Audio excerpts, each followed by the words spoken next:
Gaya ng tagline ng OG Philippine Reality Competition ng GMA na Starstruck, wala raw gagawin ang kauna-unahang ultimate male survivor na si Mark Heras kung di mangarap, maniwala at lumaban sa buhay, lalo na kung para sa kanyang lumalaking pamilya.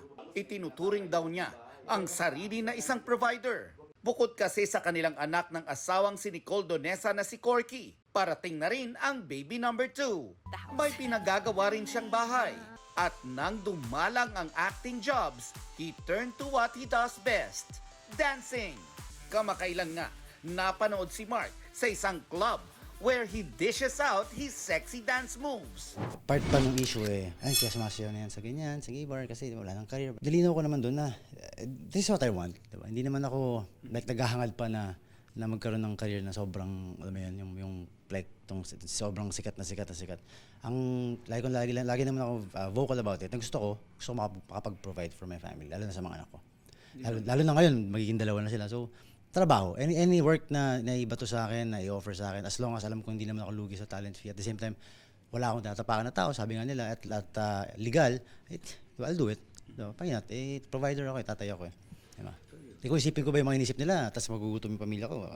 Ang kanyang pagsasayaw did not sit well sa ibang fans at netizens. Kabi-kabilaman ang mga hindi magagandang komento. Wala na raw itong epekto sa kapuso actor. Almost 51 years na ba ako sa industry, di ba pa?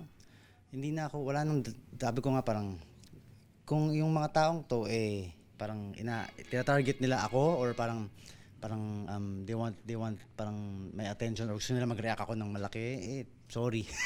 Di ba sabi ko nga lahat yata ng klase ng intriga na iba to na sa akin, di ba?